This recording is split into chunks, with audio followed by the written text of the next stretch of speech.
know some of you from Ollie, and I'm hoping to meet more of you and stuff today and other days. My name's Laurel Conderman, and I've been an Ollie member for around 10 years, and it's just been great getting to know so many wonderful people. We all thank the event planning and social connections teams for their help with our preparations. And you can kind of pick them out because they got a little sailor hat. So, and the most important thing was welcoming everybody here. So, most of all, thanks to Jeanette Tui, our fearless leader.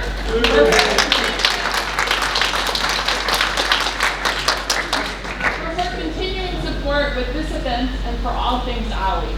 We all touch base with Jeanette many times throughout the year. We're pleased to have our special presentation by Arliss Ryan and Eric Sponberg.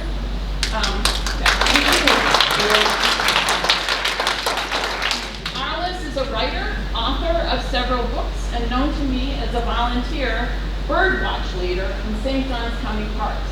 I think there's a couple of birdwatch people. Yep, a couple of birdwatch people here. Arliss helped guide the birdwatching group along and did share a little bit about their preparations with her husband, a naval architect, getting ready for this travel around the world. While on their great journey, she wrote a blog that I followed throughout, and it was so amazing. Just loved reading about it. They wanted to see the planet from east to west, from north to south, and connect with people, volunteering throughout their travels. Now we're thrilled that they made their way back to North Florida to share about this epic sail around the world on their 35-foot sailboat. As maybe you noticed, that this is what their sailboat kind of was like. Some people are in the sailboat.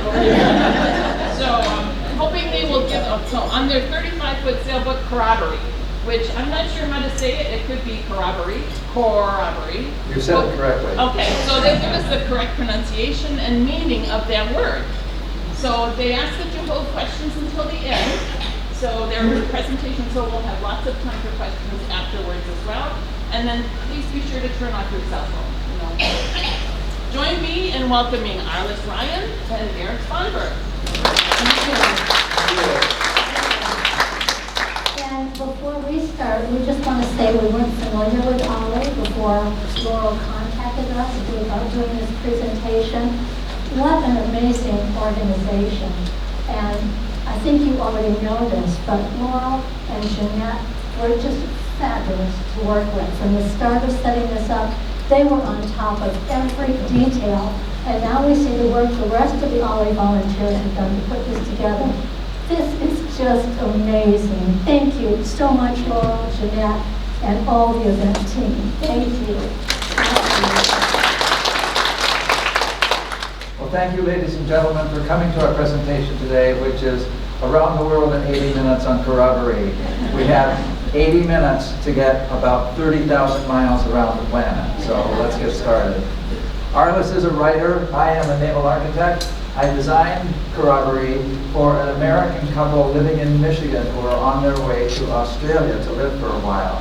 And they had Corroboree built in Auckland, New Zealand, out of a special wood called kauri, as well as western red cedar. She is 35 feet long. She has a carbon fiber freestanding mast. There's no wires holding it up. And she has a 27 horsepower diesel engine. And they had the boat shipped back to the United States, where it sailed on the Great Lakes for 27 years. The name Corroboree is an Australian Aboriginal name that means celebration. This was not our first ocean voyage. Back in 1977-78, when we were young and foolish, we sailed a 27-foot boat from England to California. Then we came ashore and we had careers and kids for almost 40 years. In 2015, when Eric retired, we bought Corroboree back from the original owners with the goal of sailing her around the world. And we all know what that means, right? Beautiful beaches, tropical sunsets, sipping cocktails in the sunset, free as a bird to go wherever you please. Not quite. For a start, owning a sailboat, it involves a lot of work and maintenance. We had Corroboree trucked down from Michigan to St. Augustine, where we worked on them for a year and a half doing repairs and upgrades.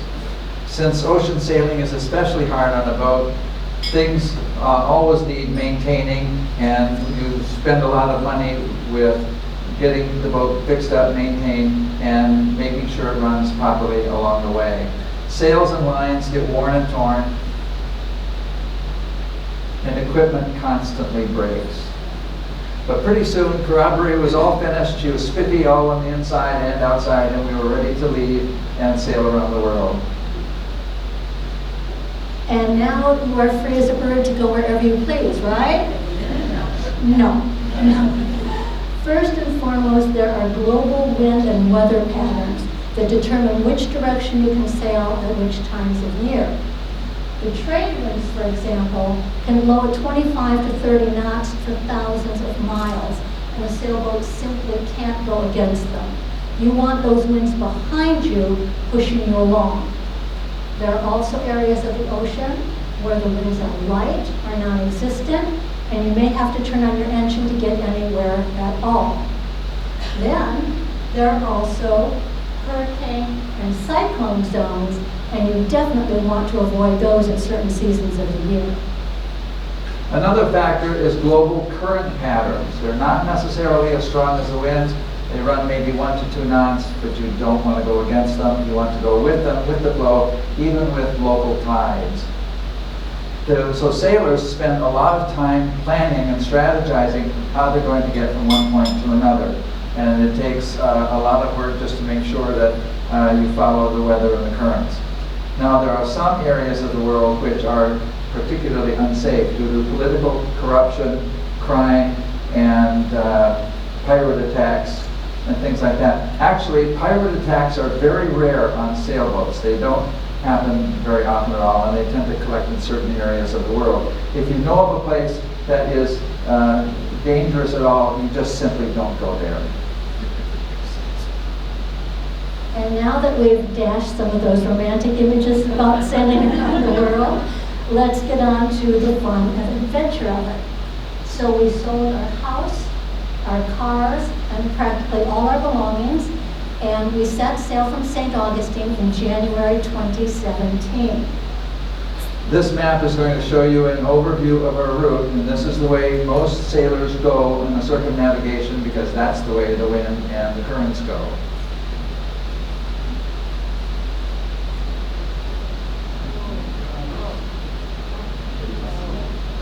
So starting in Florida, we went down through the Bahamas and the Caribbean, turned to the right actually, went down through the Panama Canal, across the Pacific Ocean, all the way to Fiji. From Fiji, we went down to New Zealand, and then over to Australia, up over the top of Australia, across the Indian Ocean to Seychelles, and down through the Mozambique Channel around the south end of Africa. And then we came back across the South Atlantic Ocean and returned to Grenada, where we completed a circumnavigation. For allowing plenty of time for us to visit places on land and do a bit of exploring, we felt that the voyage was going to take 5 to 7 years. And we set ourselves 2 important rules at the very start. And the first one was absolutely no alcohol at sea. And that's not because we're big drinkers. We're not, but you need your wits about you at all times. And the second rule was always wear your safety harness and clip on to the boat, because even on a calm day, falling overboard could be fatal. So this is a close-up of our first route. All of the little blue dots are actual GPS position points from our GPS unit. We started in St. Augustine and went all the way down to the Caribbean to Grenada. The Bahamas was our first foreign country, and we had to dodge a lot of cruise ships, super yachts, and sandbars to get there. The first picture is Bimini, and that's where we first found this nice blue turquoise water. Further on down the Bahamas, we came to Georgetown, which has this famous life signpost with signs to all different ports of the world with mileages on how to get there. In some of the marinas we visited, occasionally we get some interesting wildlife. In this one marina, we had a baby manatee come right up behind the boat, close enough for us to pet. The women of the Bahamas bake this delicious bread that you can get most anywhere, and they sell it from their kitchen windows and their doorways, so it's easy to get and very tasty. And when we did get to a place where we could get a drink, we did retire for a nice beer whenever we could. Our favorite place in the Bahamas was Wardrook Wells, which is a marine sanctuary. So it is absolutely unspoiled nature. There are no restaurants, no resorts, no stores. Now, we had planned wherever we could along our voyage to volunteer as a way to pay back the countries we visited for our hospitality. So here on Wardrook Wells, we did maintenance work on the ranger station, and we cleared trails with machetes. And the water is so crystal clear there. You can pick up shells like this from the bottom to admire them. And then because it is a marine sanctuary, you put them right back in the water where you found them. The highest point on Wardrook Wells is called Boo Boo Hill because it's supposedly haunted by the wailing ghost of a shipwreck that happened nearby. And cruisers are invited to leave the name of their boat on a piece of driftwood atop the pile there. And that is an offering to King Neptune to ask him to grant you a safe passage. Another place we really liked was Long Island, which is a very long, narrow island. The first picture here is a view overlooking the harbor where we anchored Corroboree. And up and down this road, there are houses and stores, and we would walk along there for quite a distance, and that's where we found this boat builder building a local fishing boat along the side of the road. The church at the bottom is said to be one of the oldest churches in the Bahamas, built by the Spanish in the 1600s. And also, Long Island is said to be the home of the third deepest blue hole in the world. A blue hole is like a sinkhole in the ocean. This particular one is 663 feet deep. And it attracts free divers who use no equipment at all to dive into the blue holes and see how deep they can go. It is for experts only. Some dives have proven fatal. Whoops, wrong way. Our next stop was in the Dominican Republic, and here we stayed in a marina that was part of this huge resort. This is the casino, and this is where we attended this fabulous Las Vegas-style floor show. I have to say this. This is where we found out we really like people with feathers. We also took a bus to the capital, Santo Domingo, and spent 3 days there. Our hotel was right on the edge of the historic district, so we spent hours just strolling around, admiring the parks, the plazas, the churches, the architecture, and the museums. In 1509, Columbus's son Diego was the governor here. And this was his palace, so a Columbus did sleep there. And it is now one of these excellent museums. Remember how I said your equipment constantly breaks? Well, by the time we got to Puerto Rico, we found that our engine was really sick. It was burning about a quart of oil every 20 hours. So we hired a certified mechanic to come take the engine out of the boat and bring it back up to his shop and break it all down to its various internal parts, most of which were damaged and burned. So we had the engine bored out with new cylinders and all new internal parts put back together. It took over 2 months. By the time it was back in the boat, it was August, it was hurricane season, and we had to get south fast. We did see some of Puerto Rico before we left, including this illuminated cave system. We also visited Arecibo Observatory, which is where a scene from the James Bond movie GoldenEye was filmed. You might recognize that. Well, sadly, the observatory was in a sad state of disrepair when we were there, and just a few years later, that entire structure collapsed to the ground. Our next island after that was St. Martin, and there we came upon the very cool Yoda Museum. It was founded by one of the artists who helped create the character of Yoda for the Star Wars films, and it houses his collection of movie memorabilia. And this is just one of those things, you can't plan this. You just discover it and you say, oh my gosh, look what we found. But from there, we hurried on south to Antigua, to Jolly Harbor, Antigua, which is a hurricane hole, and we got there just in time. A hurricane hole is a harbor almost completely surrounded by land, which gives the harbor protection from the wind and the storm surge. When we got there, we learned that there were 3 hurricanes on their way to the Caribbean. So we hauled Corroboree out of the water, tied her down, and retired to a hotel for the duration. The first hurricane was Hurricane Irma. She came through right near St. Augustine. She came right near Antigua and passed just north of Antigua and wiped up the next island to the north, Barbuda, and then went on up through the Caribbean. A few days later, the second hurricane, Hurricane Jose, came by, but she turned north and didn't cause us any damage or is concern at all.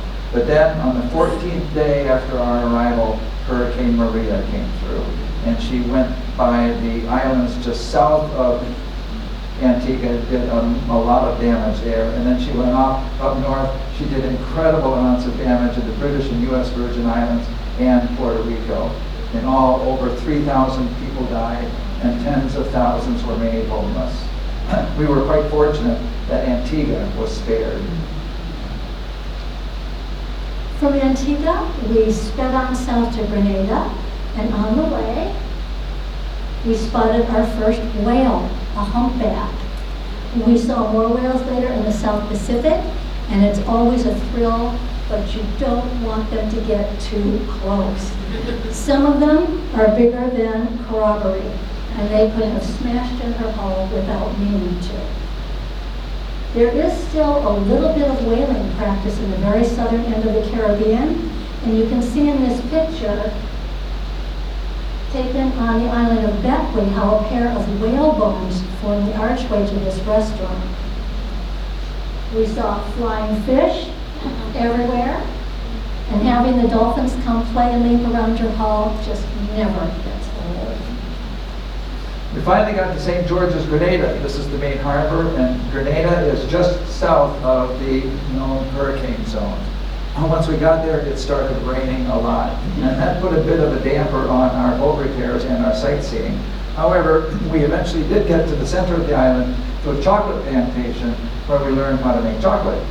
And we also saw a professional soccer match of Panama versus Grenada, and Panama won hands down. And of course, it was absolutely necessary to sample the chocolate. We did some volunteer work in Grenada, in St. George's, at the local library, doing after-school programs for the children, doing readings and whatnot, getting them interested in books.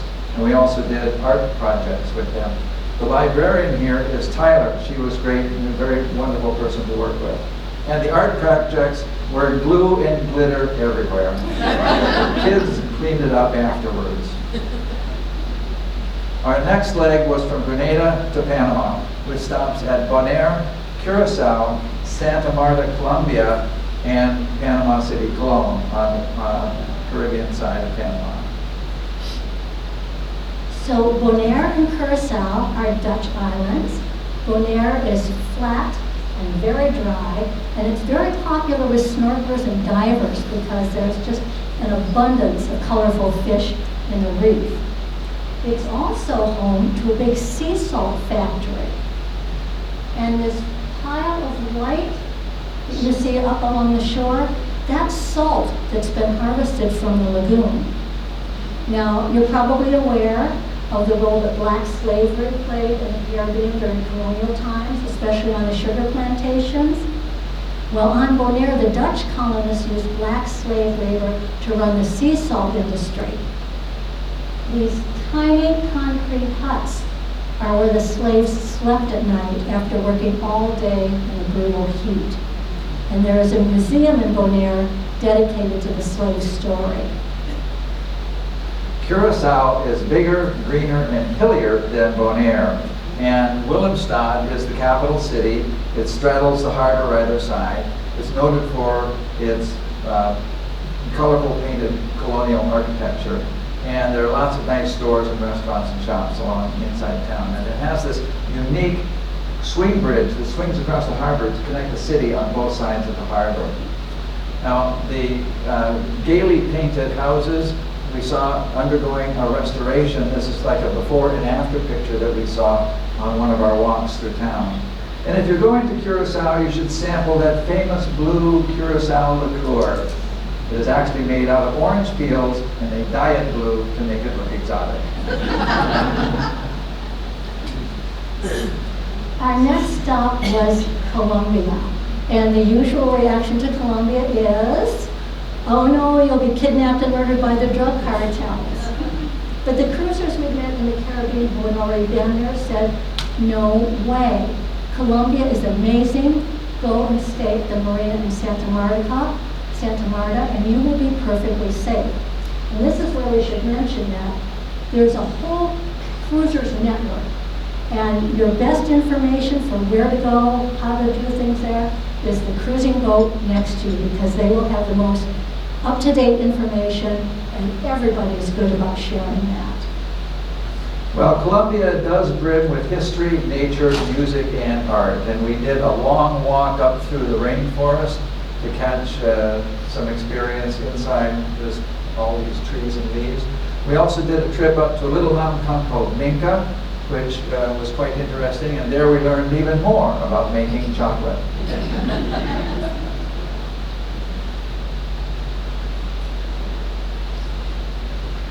We went down to Cartagena. We took a bus trip to the historic city and enjoyed the history and culture there. We spent 3 days in Cartagena, and we also spent Christmas and New Year's in Colombia, and it was an all-night party everywhere. Our last country on this leg was Panama, and we stopped first at the San Blas Islands offshore. So this is a chain of very small islands and islets, and as you can see, most of them barely rise above sea level. You can go ashore on some of them, but you can also picture what is happening here as the ocean continues to warm and that water level is rising. Now, the people of the San Blas are famous for these hand-embroidered textile slippers called molas. And they're usually made by the women who wear them on the fronts of their blouses. And then vendors come around in boats to sell them to their visiting yachts. Well, in our case, the boat that came around, this man was the artist who created the molas. And as he brought them out of his bin to show us to them, each one was just more beautiful than the last, so we did buy 2 of them. They now hang above our bedroom in Alpharetta, Georgia, and they are works of art. Colón, Panama is where the sailors gather to make their way through the Panama Canal and get to the Pacific Ocean. So it's a big gathering place where you make your preparations, make sure that everything on your boat is working properly and is up to snuff. We replaced everything that looked the least bit dodgy or worn, such as putting a wind generator on our boat to supplement our electrical supply that was provided by our solar panel. So now we had 2 sources of generating electricity. We replaced the lifelines that went all around the boat because they were getting a little bit worn. We replaced the mast wedges around the mast to make sure that it was nice and stable, and we did lots of other jobs to get the boat prepared. We also went to the grocery store and we bought lots of provisions, including the all-important peanut butter. Do not go to sea without peanut butter. And it's a pretty lively place, and so many cruisers gather there, so there were open mic nights. And we also participated in maintaining a community garden. And interestingly, the marina is completely surrounded by a nature preserve, where ours went to do some birding, and where we were able to see howler monkeys and capuchin monkeys and sloths in the wild.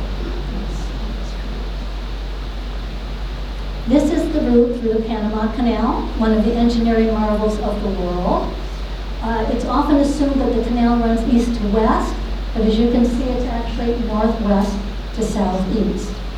Now, it takes a recreational boat, a sailboat, or small motorboat 2 days to go through the canal. You do the 3 uplocks on the first day. You stay overnight in Gatun Lake, And the next day, you do the 3 downlocks. You must have a Panama Canal tech advisor on board and at least 5 crew people, 1 at the helm and 2 each at the bow and the stern to handle the lines. So the cruisers team up to help everybody's boat get through. So sailboats go into the locks with commercial ships. You go in behind the ship when you're going in with the uplocks, and you go in front of the ship when you're going through the downlocks. So here we're entering the first of the locks, and up on the sides of the locks are lockmen who have light lines called monkey fists. There's a big ball tied at the end, and they toss these lines down to you. You're supposed to tie the light line around your heavy boat line, and the lockmen haul your boat lines back up to the sides of the lock, and they keep you centered in the center of the lock. So then the big mammoth gates close, and the water rushes in real fast. And you've got to be on your toes to make sure that you hold your boat in the center of the lock. Then the next day we went down to the Corroboree Cut to the other side of Panama, and we arrived in the first of the locks there. Our lockman is hailing for the monkey fists. They come down and they get our lines tied up. The middle picture there is Arliss holding onto one of the mooring lines from the cockpit, and we're sitting in a lock in front of a huge tanker. And then in the Miraflores lock, the last lock going down, this is a panorama picture of some of the buildings and the perspective of the lock there. And then this is where some of the equipment is to operate the lock. Once you are through the Panama Canal, it is a huge milestone because you've gone through this very historic passage, and now you're in the Pacific Ocean. So this is the longest leg of our voyage, 4,000 miles from Panama to the Marquesas. Now, up until now in the Caribbean, where the islands are fairly close together, our longest time at sea was only 4 days. Corroboree's average speed is 4 knots. So that means we can do about 100 miles every 24 hours, every day. So now, 4,000 miles means 40 days and 40 nights at sea. So how do you do that? Well, most boats are equipped with an autopilot or a self-steering device that actually steers the boat without you having to touch the wheel. But you still have to stand watches during the day and during the night. And we would trade that off arbitrarily during the day, but at night we did a more rigid system of 3 hours on the helm versus 3 hours off at night to sleep. And then we did that twice during the night. So even though Corroboree's average speed was 4 knots or 100 miles a day, that's okay for short passages, but for 4,000 miles, it's quite a different matter.